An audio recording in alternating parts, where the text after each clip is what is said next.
So if I have free will, what does that imply? What follows from that? Well, first of all, it implies that I am separate from the world such that I can control the world.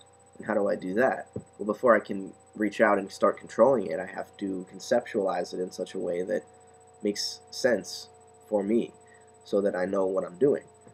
And to conceptualize it, I create this grid of thought, of concepts that I lay on top of the world itself, nature itself, which we can't ever really reach in this view because, I'm separate from it. I can't see it but through the concepts that I lay atop it. I lay those concepts out in front, and I pretty much get back whatever I expected to get back. And it sort of deludes me into thinking that I'm free.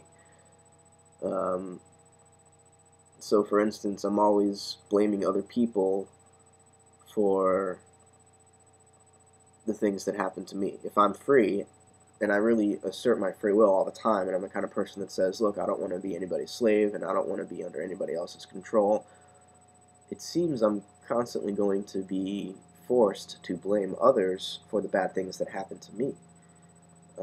If I'm driving and I want to make a left turn and somebody's in that lane and I accidentally hit them, it's because they fucked up, because I am just trying to do what I want to do and they got in my way.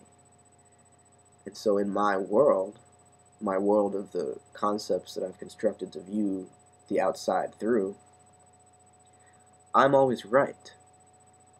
And to say that I could ever be wrong is to say that I'm not really free. And for a lot of people, myself included sometimes, it's difficult to admit that. It's difficult to step outside of this dichotomy between freedom and determinism. But I think we need to, because I think what our understanding of evolution, the larger evolutionary story of the cosmos, the universe, not just biological evolution, but the evolution of the whole universe, what it's showing us is we're not separate from this event taking place. We're all part of this cosmic experience, and for me to assume that this locus of awareness is in control of anything is silly. I can certainly conceptualize the world in many ways that make it seem as though I had some control, but at the end of the day, those are sort of self-frustrating mechanisms that don't allow me to attach my feeling for the world to my thinking of the world. And what I mean by that is when we put this, well, first of all, when we have this gap between I, myself, and it, the world out there, it becomes very difficult to feel what's out there.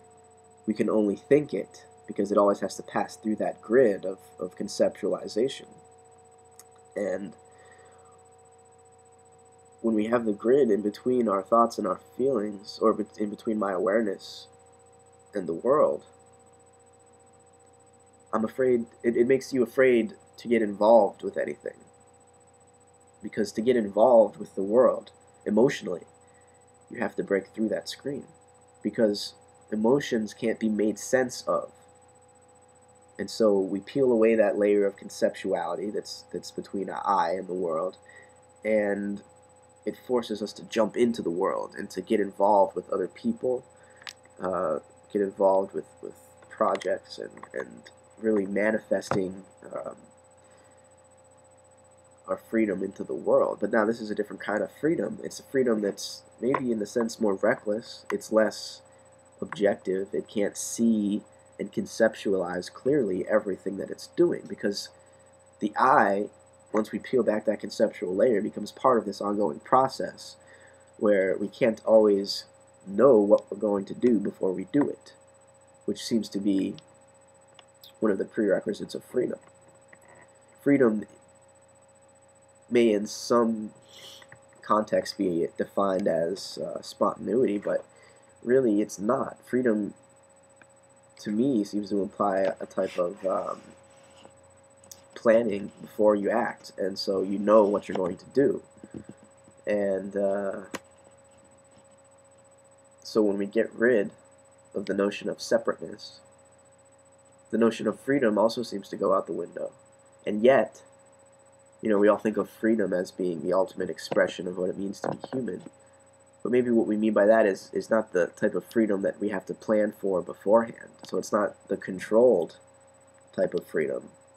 It's the expressive type of freedom, where we're no longer worried about protecting me and my own, but we're willing and able to embrace the whole of existence, to feel the whole of existence, and to not be frightened by it. That maybe is real freedom. And